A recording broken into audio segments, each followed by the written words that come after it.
Assalamualaikum warahmatullahi wabarakatuh. Penikmat Radio KDS 8 dan pemirsa Malang TV. Alhamdulillah kita berjumpa lagi di tanggal 8 Mei 2021. Hari ke-26 berarti kurang 4 hari lagi ya Ustadz Ridho. Iya biasanya. Baik, kita jumpa lagi di Menata Hati. Alhamdulillah kita berdua sehat. Ustadz sehat ya? Alhamdulillah sehat. Alhamdulillah masih bisa tersenyum di hari ini. Betul. Dengan segala kelebihan. Iya, jangan kekurangan ya. Ini tadi dari Pakak ya, barusan nyampe. Tapi alhamdulillah kita masih tetap bugar ya. Tentu berkat doa para pemirsa Malang TV dan penikmat radio KDS 8. Baik, tak jumpa. Iya, jumpa dong. Kita jumpa dong. Tak lupa juga ini penikmat radio KDS 8 dan pemirsa Malang TV. Terima kasih juga kita berdua selalu memakai couple gitu kan ya. Walaupun warna mungkin tak sama tapi kita satu padan gitu kan. Ya, satu frekuensi Ustaz ya. Nah, nyambung. Terima kasih juga pada Shelly Collection ya yang sudah mendukung busana kami. Dan untuk Anda hari ini penikmat Radio KDS 8 silahkan, kita tinggal 4 hari berarti menata hatinya harus lebih maksimal Ustaz ya. Oh iya. Oke, masuk finishing ya. Betul sekali. Ini detik-detik terakhir. Biasanya detik-detik terakhir itu banyak yang kalah gitu kan ya. Tapi justru pahalanya lebih banyak Ustadz ya. Pahalanya lebih banyak. Tapi saya yakin penikmat Radio KDS 8, pemirsa Malang TV, Anda juga, kita tidak boleh kalah. Betul. Kita harus jadi pemenangnya. Baik, untuk tema hari ini mengenai larangan memperolok-olokan dan banyak prasangka buruk Ustaz. Bagaimana mengenai tema untuk hari ini? Langsung saja Ustaz Ridho untuk penjelasannya. Assalamualaikum warahmatullahi wabarakatuh. Waalaikumsalam warahmatullahi wabarakatuh. Nikmat Radio KDS 8 dimanapun Anda berada, pemirsa Malang TV, alhamdulillah sampai hari ini kita masih dalam kondisi yang sehat, yang sempat, yang selalu beriman dan bertakwa untuk melaksanakan ibadah di bulan suci Ramadan. Sekaligus kita menata hati kita. Setiap 11 bulan kita melakukan aktivitas, 1 bulan kita manfaatkan untuk menata hati kita, sehingga untuk menyambut bulan Syawal nanti sampai ke depan, 11 bulan ke depan kita menjadi lebih sempurna. Tentu saja dari sisi kesehatan kita, keimanan kita, dan juga program yang ada di dalam hidup dan kehidupan kita. Banyak hal yang perlu kita sampaikan dan kita rencanakan ketika kita punya planning ya, punya rencana jangka pendek, jangka menengah, dan jangka panjang. Itu bukan harus sebuah lembaga, tapi pribadi kita masing-masing itu juga harus punya rencana. Kemudian setelah rencana itu tertata rapi, dilaksanakan, dievaluasi. Selalu lakukan itu. Karena hakikatnya dalam kaidah-kaidah ajaran kita juga diajarkan tentang hitungan, angka, tentang cuaca, tentang yang terkait dengan hal-hal yang akan kita laksanakan. Itu selalu ada yang namanya planning, organizing, kemudian ada evaluasi juga, yang itu siklusnya bisa berulang-ulang. Dari siklus yang berulang tentunya kita berharap dari siklus satu ke siklus yang berikutnya menjadi lebih baik. Itulah makanya ada kesetaraan atau keseimbangan yang diajarkan oleh Nabiullah Muhammad SAW. Ikmal lidunya ka'ana ta'aisu abadan wa mali akhiratika tamutu ghadan. Sering saya sampaikan dalam tujuan atau dengan tujuan supaya kita akhirnya lekat dekat dengan kita dan pada akhirnya kita melakukan. Seperti halnya pada bahasan kita hari ini, bahwa Allah melarang kita untuk mengolok-olokkan yang lain. Jadi sebuah kaum, di sana dijelaskan janganlah sebuah kaum mengolok-olok kaum yang lain, karena Allah mengingatkan bisa jadi kaum yang diolok-olok itu lebih baik daripada kaum yang mengolok-olok.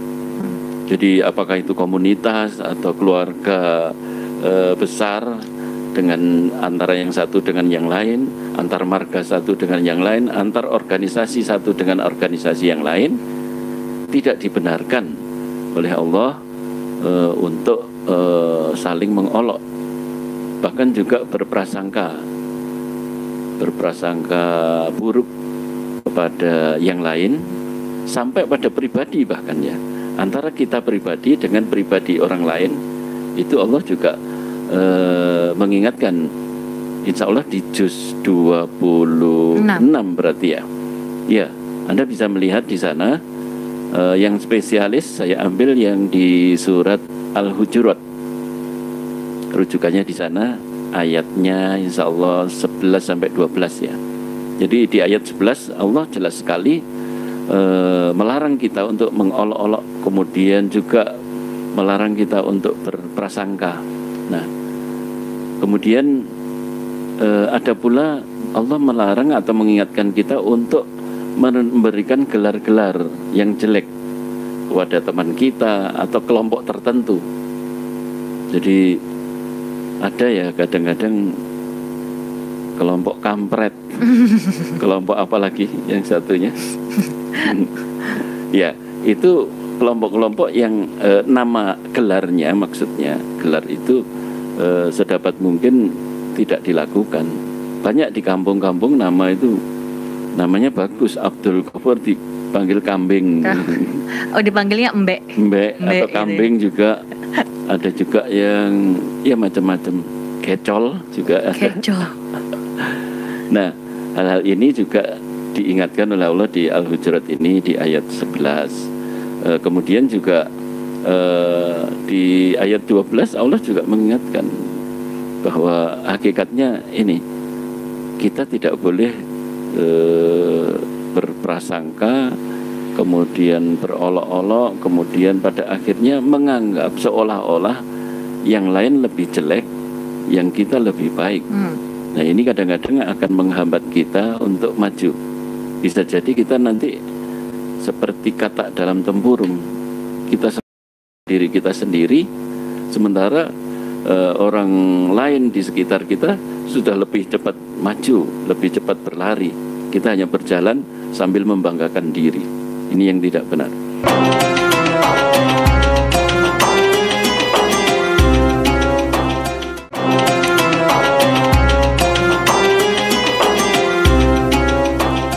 Kemudian juga ketika kita punya dugaan-dugaan kejelekan, suudzon kepada yang lain, bahkan kita punya prasangka-prasangka yang jelek kepada yang lain, ini akhirnya juga akan mempengaruhi dalam kehidupan kita, dalam rangka juga kita bergaul selaku makhluk sosial, itu ada pengaruhnya.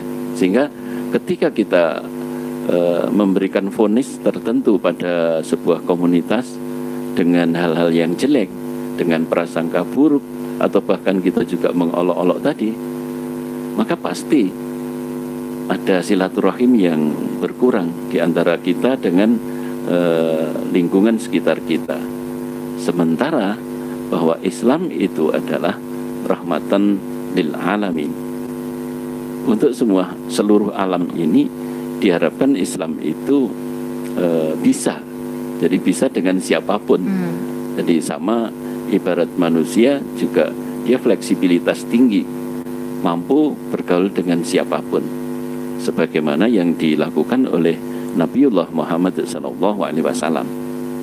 Beliau sangat santun, beliau dapat dipercaya, beliau mampu menjaga perasaan orang lain, beliau mampu menahan amarah, beliau mampu dan senang memaafkan orang lain.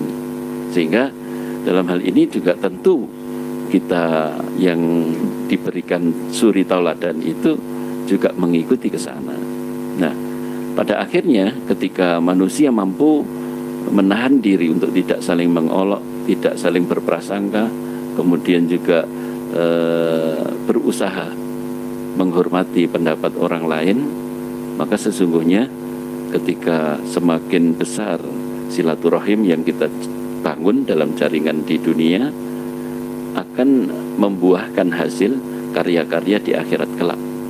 Karena hakikatnya yang kita rajut di dunia ini nanti sifatnya sementara sekali, dan singkat sekali. Setelah itu rajutan itu akan kita bawa di alam akhirat yang akan kita manfaatkan untuk kehidupan yang kekal, yang selama-lamanya. Begitu Mbak Tia. Mungkin nanti kita sharing dengan para pemirsa Malang TV, penikmat radio KDS 8 dan kelompok yang lain. Silahkan Anda proaktif manfaatkan waktu ini dengan sebaik-baiknya. Saya juga akan berusaha menjawab sebanyak-banyaknya pertanyaan. Baik. Tentu saja dengan pertanyaan jawaban yang benar ya. Ya, Ustadz kan katanya kita nggak boleh prasangka buruk gitu Ustadz. Ya. Lalu tapi kan kita nggak bisa menghilangkan prasangka buruk ya ke siapapun gitu kan. Pasti ada kan walaupun kadarnya sedikit seperti itu Ustadz ya. Mungkin maksudnya Mbak Tia waspada ya. Boleh waspada. Curiga gitu ya. Jadi mau diajak temennya, ayo jalan-jalan Tia. Curiga lagi. Mau diapain nih? Nah, untuk itu hilangkan pelan-pelan, nah, pada akhirnya harus dihilangkan. Menerima pemberian orang kadang-kadang juga ada yang seuzon. Ini apa? Nih? Uang apa ini? Dari mana? Nah, bahkan Allah melarang seperti itu. Ketika kita mendapatkan rezeki, ya udah THR dari kantor, dari lembaga kita. Ya sudah terima, alhamdulillah, terima kasih Pak Direktur, terima kasih Pak Manajer, siapapun itu. Kemudian kita manfaatkan karena kita bekerja di lembaga itu dan lembaga itu memberi THR. Nggak usah kepo ke direktur, iki duitnya kok endi iki THR iki. Jangan-jangan dari yang tidak halal dan terlalu panjang. Allah justru melarang itu. Nanti ketika Allah memberi rezeki pada kita pun juga nggak boleh kepo, apalagi kepada Allah. Kalau Allah dikepoin nanti lama-lama kita nggak dijauhkan. Iya, jauhkan dari rezeki. Oke, baiklah. Penikmat Radio KDS 8 tadi sedikit penjelasan mengenai larangan memperolok-olok dan banyak prasangka. Tapi makanya prasangka buruk ya. Iya, prasangka buruk. Kalau prasangka baik itu nggak masalah, justru diharuskan. Harus diubah ke sana. Baik, penikmat Radio KDS 8 dan pemirsa Malang TV, nanti kita akan kembali lagi, tapi kita jeda iklan dulu ya. Jangan kemana-mana, tetap bersama kami di Menata Hati.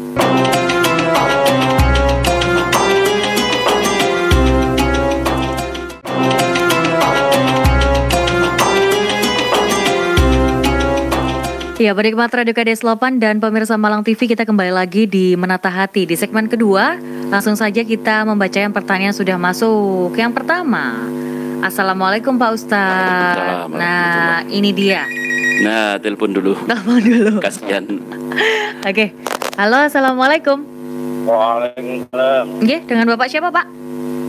Pak Yanto. Oh iya, Pak Yanto, monggo. Tanya Ustadz. Iya. Monggo. Kita itu pikir umpamanya nggak dikasih pikir baiat itu Ustaz, umpamanya nggak ikut baitan, tapi kita menurut perintah Allah dan Rasul seperti Quran dikon dan diron, apakah boleh Ustaz? Iya. Nomor 2, karena ini mau habis Ramadannya Ustaz, kita tidak bisa berhubungan dengan Ustaz. Terus dari itu saya minta WA-nya, nomornya WA. Saya akan tulisan, mau telepon ke WA-nya Ustaz. Boleh nggak Ustaz? Boleh. Saya catat nomor. Oke. Maksud 1 tahun berjumpa. Iya, betul sekali Pak Yanto. Saya tanya kepada Ustaz yang bisa. Oh iya, boleh sekali. Ustaz saya ya kakbalan nanti. Ya, tak dikte ya. Silakan Ustadz berkenan atau tidak? Oke, silakan. Mungkin pemirsa Malang TV yang mau nomor WA saya ya. Kita open ya. Open manajemen. Oke. Ya, 081 334 797 145. Oke. Sudah cukup ya?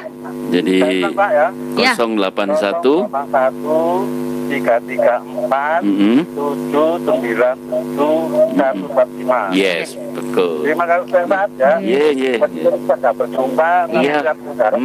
Boleh ke rumah juga boleh. Membawa oleh-oleh juga boleh. Sampun Pak. Guyon Pak Yanto nggih. Nggih. Waalaikumsalam.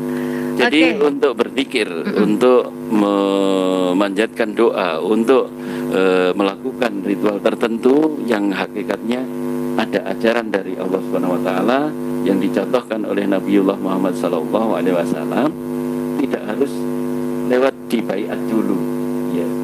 Tidak ada di dalam kaitannya beribadah kepada Allah harus lewat komunitas tertentu, kemudian kok naik turun dibaiat nggak sah. Tidak ada tuntunan seperti itu. Jadi siapapun yang memanjatkan doa akan dikabul oleh Allah Subhanahu wa taala. Siapapun yang mengingat Allah, Allah akan mengingat lebih dari yang kita ingat kepada Allah, dengan ucapan, dengan tindakan, dengan sikap kita, apapun itu. Kemudian untuk nomor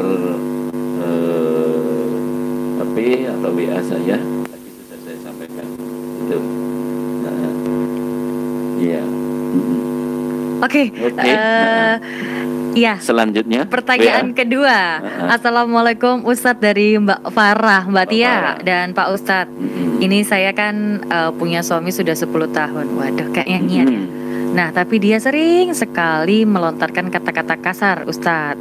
Lalu bagaimana? Apakah saya harus bertahan atau seperti apa?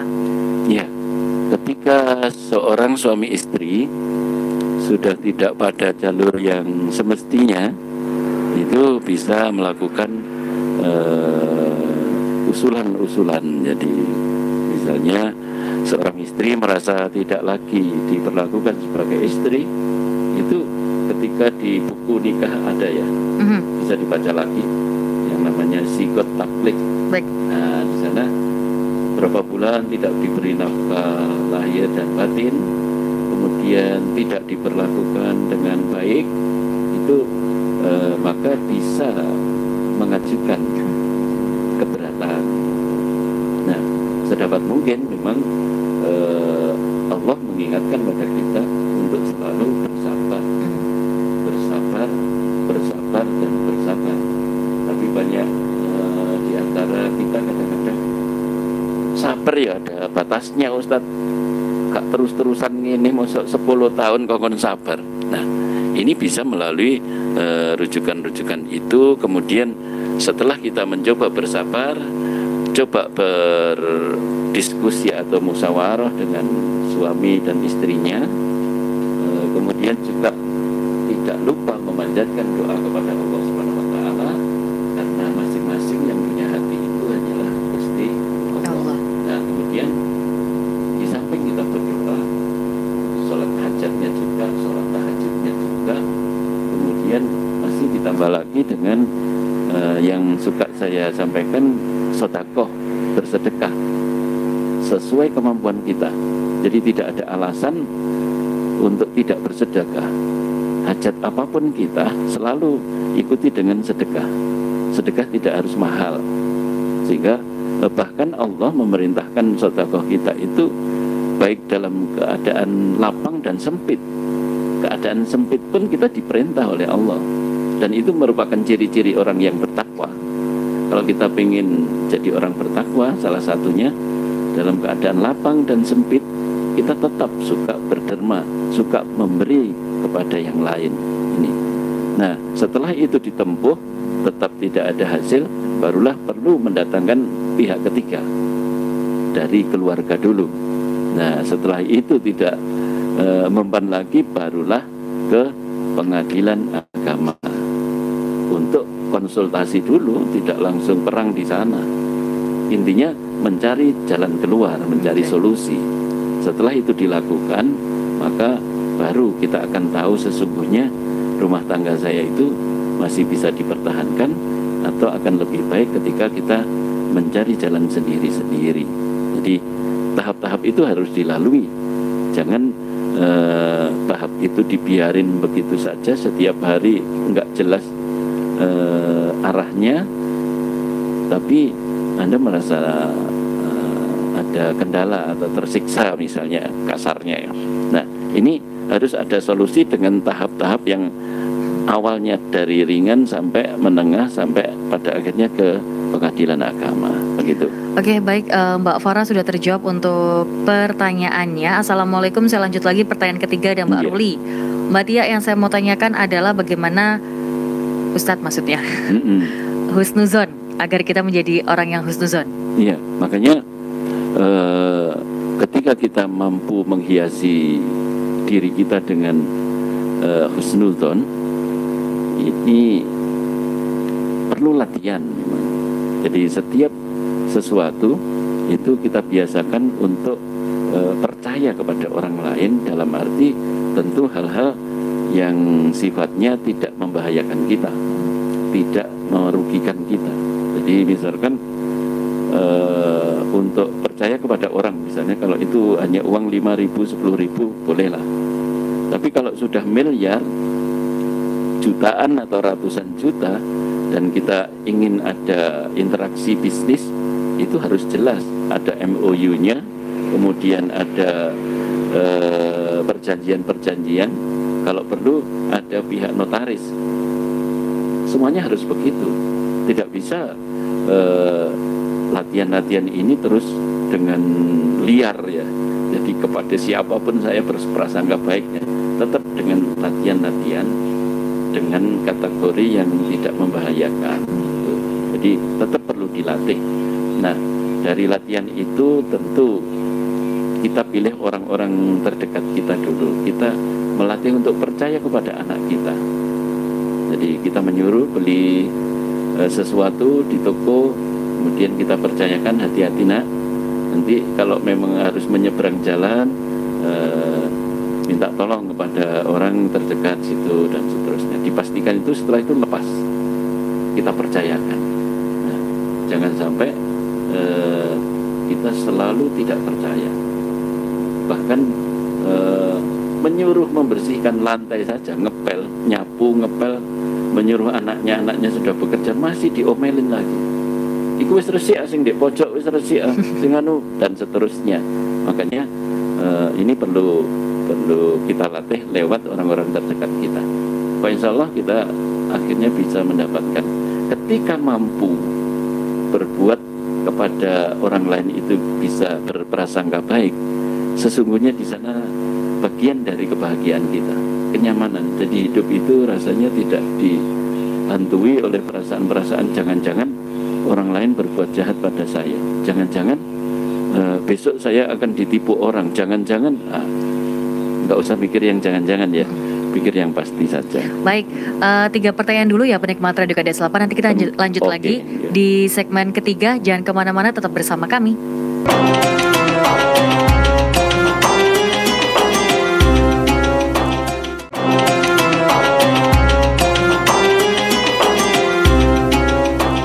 Baik penikmat Radio KDS 8, di sesi ketiga ya. Ini tadi sudah 3 pertanyaan kita jawab. Langsung saja Ustadz, yang keempat ada Mbak Dita. Ustadz, bagaimana agar bisa sabar? Agar bisa sabar mudah sekali, bahwa Allah pernah menyampaikan di Insyaallah Al-Baqarah 153. Ya ayyuhalladzina amanu ista'inu bisabri wassalah.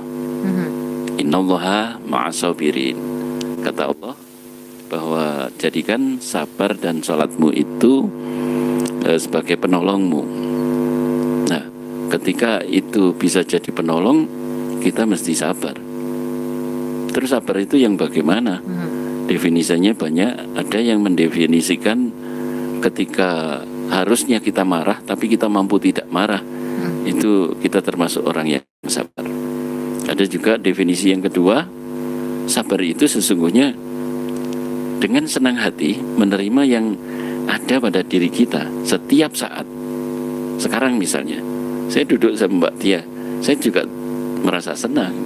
Nggak tahu Mbak Tia, kalau pas duduk sama saya senang apa nggak tahu.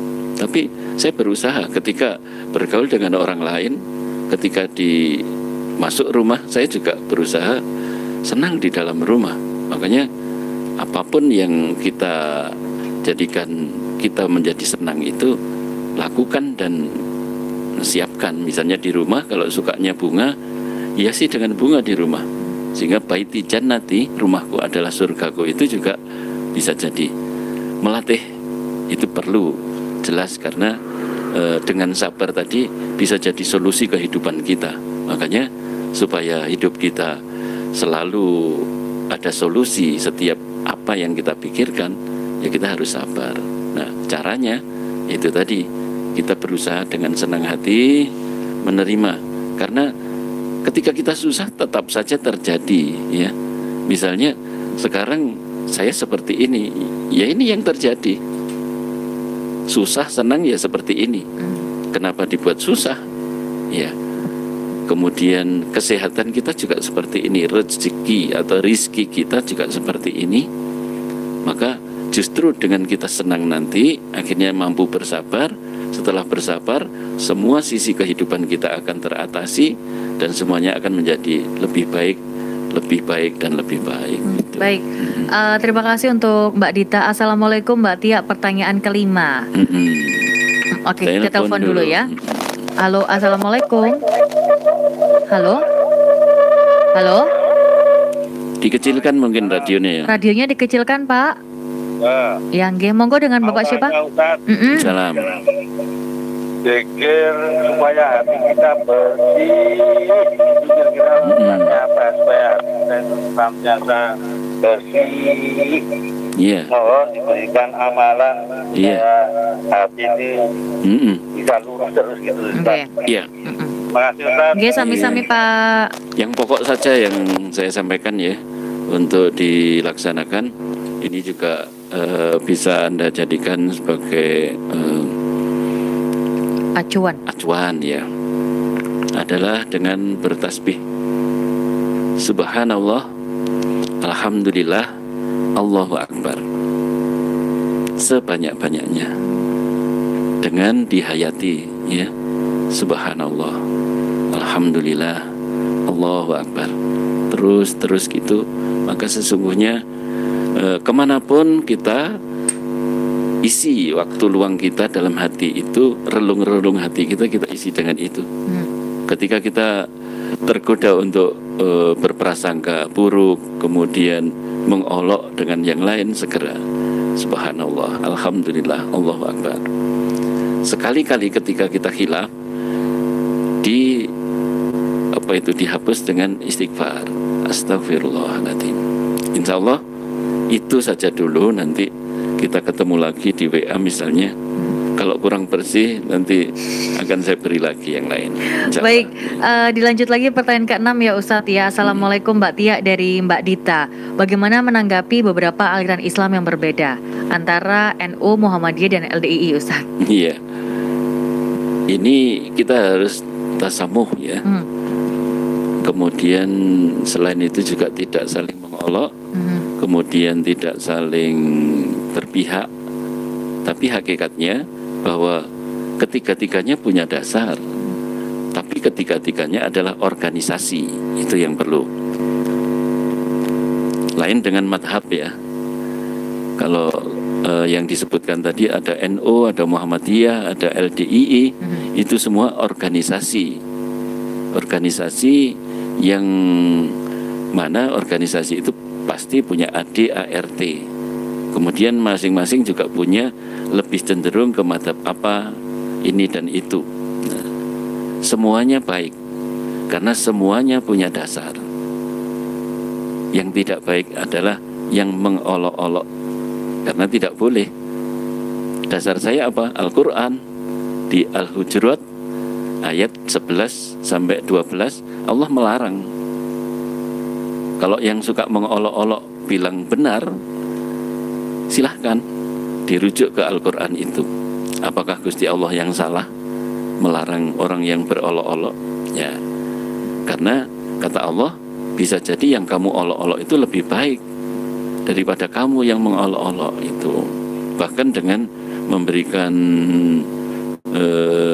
label-label atau apa istilahnya, sebutan-sebutan tadi kadang-kadang kurang baik. Sehingga saya tidak setuju kalau pas kita tidak sepaham kemudian kita berolok-olok terus memberi gelar-gelar yang seenak kita. Saya tidak sependapat. Rahmatan lil alamin, hakikatnya kita fleksibel, harus welcome kepada siapapun, tapi ketika kita bersikap kita harus jelas. Ya wis, aku tak ngene sampean ngono. Sampean ojo maksa aku ngene, aku ya gak maksa sampean ngono. Sama-sama jalan, sama-sama tetap saling menghormati, itu yang saya pesankan. Itu. Oke, baik, ini ada Mbak Nuni. Ustadz, bagaimana hukum bercadar, menggunakan cadar dalam Islam? Dalam Islam memang ada sebagian yang berpendapat itu bagian dari aurat. Ya, ketika itu berpaham sebagai auratnya, ya tidak ada masalah, sehingga justru bercadar itu yang lebih baik. Ada pula yang berpendapat tidak harus, mukanya tidak harus ditutup, sehingga masih boleh seperti Mbak Tia ini, seperti saya juga. Nah, yang paling penting lagi kembali pada hati kita masing-masing. Ya, setelah kita melaksanakan syariah dengan sebaik-baiknya, dengan perbedaan, ada perbedaan madzhab, perbedaan organisasi, dengan santun kita menghormati, saling menghormati, ya sudah. Yang bercadar juga kita tetap berteman, bersaudara. Yang tidak bercadar juga begitu, jangan saling mengolok. Kadang-kadang saling mengolok. Yang bercadar ngolok, ih kamu Islam kan, kok auratmu seperti itu? Ih kamu sih terlalu rapat, menang sendiri, nggak mau dilihat orang, kamu lihat orang seenaknya sendiri. Ya gak mari-mari. Makanya kita harus saling menghormati. Saya yakin semuanya juga punya dasar tadi. Ya kemudian akhirnya hati kita bagaimana? Jangan sampai justru yang kita yang berusaha syar'i ini, hati kita justru yang tidak tertata. Ini sangat disayangkan atau disesalkan. Ketika ada gempa, ternyata yang keluar dari kamar orang-orang syar'i yang ternyata lagi perempuan di situ. Ada gempa, ketakutan. Loh, ini kan tempat kos putri, kenapa ada laki-lakinya? Nah, kalau itu apalagi beridentitas yang syar'i, ini sangat disayangkan. Mari kita menjaga selain istilah kasarnya casing kita, tapi lebih juga pada hati kita masing-masing. Begitu. Baik, Ustadz, kita itu dulu ya, kita lanjut dulu nanti. Tenang, ada beberapa pertanyaan yang masih banyak yang harus kita jawab, tapi kita harus iklan terlebih dahulu. Ya, penikmat Radio Gadai 8, jangan kemana-mana.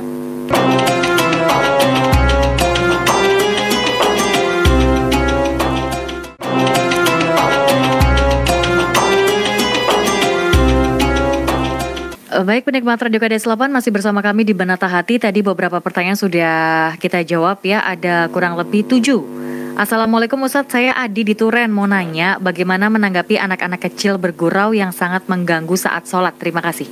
Iya, sebaiknya anak kecil juga diberikan pengayaan ya, supaya tidak agresif mengganggu orang-orang yang sholat. Jadi misalkan agak didisiplinkan, di sela-sela anak kecil itu ada orang dewasa, sehingga kalau anak kecil jadikan satu gerombol itu biasanya cenderung dia akan mengganggu orang sholat. Tapi kalau ditempatkan di sela-sela orang-orang yang dewasa itu lebih tertata. Tapi diupayakan kalau memang rutin di situ anak-anak itu rajin ke masjid, juga diberikan reward. Jadi kadang-kadang kita lupa bahwa metode pendidikan anak itu, reward itu selalu mutlak dibutuhkan. Ketika anak melakukan hal yang benar, kita beri reward, walaupun sekedar 1 permen. Ya, jadi alhamdulillah tadi kalian bisa tertib sholatnya. Sini semuanya, ini kue buat kalian. Itu ada reward. Bahkan binatang pun ketika kita melatih, setiap dia melakukan kebenaran, mesti pelatihnya memberikan reward dengan makanan itu, makanan yang disuka atau suplemen ya bagi dia, bukan makanan yang biasanya. Nah, ini juga bisa dilakukan pada anak-anak kita, ada reward, sehingga memang ada beda ketika dia melakukan kesalahan, dia akan terbelenggu oleh aturan-aturan. Tapi ketika dia melakukan kebenaran, dia akan mendapatkan sesuatu, dapat hadiah, sehingga akhirnya dia memilih oh yang tertib aja biar dapat hadiah. Itu caranya seperti itu. Oke, baik. Pertanyaan ke-11, Ustadz. Kalau misalnya saya diminta untuk menjadi istri kedua tanpa mengetahui istri pertama, apa hukumnya, dosa atau tidak? Iya, kalau intinya yang bertanya itu yang calon istri kedua, iya berdosa. Iya, karena bagaimanapun bagi istri pertama dia adalah menyakiti. Jadi mestinya harus bersatu menjadi berdua. Nah, ini jelas akan mengurangi perhatian, kasih sayang dan lain sebagainya. Nah, sebaiknya calon istri kedua itu pilihlah suami yang sudah melakukan negosiasi dengan istri pertamanya. Artinya istri pertama menyadari bahwa suaminya itu memiliki kebutuhan yang lebih dibanding yang selama ini telah diberikan oleh istri pertamanya. Ada kesepakatan. Kemudian juga yang kedua dengan syarat dan prasyarat tertentu. Kadang ada yang istri pertama silahkan, kalau perlu saya carikan. Ada yang mencarikan untuk suaminya itu istri yang kedua. Ada pula yang silahkan, boleh mendua tapi gajimu semua harus masuk ke rekeningku. Kamu harus cari di luar gaji itu untuk istri keduamu dan seterusnya. Tapi kalau boleh saya sampaikan bahwa carilah istri yang tidak dengan nikah siri. Ini lemah sekali, sangat lemah sekali. Jadi sudah sangat lemah sekali. S3. Jadi sangat tidak berdaya. Seorang wanita yang dinikah siri itu sangat tidak berdaya. Karena tuntutan-tuntutan hukum ketika suami tidak melaksanakan tugasnya itu sulit sekali digunakan untuk memberlakukan hukum itu. Sehingga hanya sekedar menengadahkan tangan nunggu tetesing embun, ibaratnya seperti itu. Walaupun tidak sedikit istri kedua, ketiga yang dengan nikah siri kehidupannya bergelimang harta, tapi hakikatnya posisinya sangat lemah. Begitu. Oke, baik, sudah habis Ustadz untuk pertanyaan kita hari ini. 11 pertanyaan ya untuk hari ini. Sudah terjawab semuanya dan sudah 56 lepas pukul 4. Langsung saja untuk kesimpulan hari ini Ustadz. Iya, alhamdulillah. Pada kesimpulan bahwa karena Allah melarang untuk saling mengolok, karena Allah melarang kita memberikan sebutan-sebutan atau pangkat-pangkat atau gelar-gelar yang tidak baik. Kemudian Allah juga mengharapkan kita selalu berbuat kebaikan. Maka yang perlu kita lakukan adalah bersegera. Ketika kita menyadari kita pernah mengolok teman kita, tidak lagi. Ketika kita pernah mengolok istri kita, suami kita, anak kita, nah kita bersegera sadar atas kesalahan itu untuk kemudian berjalan pada hal yang benar.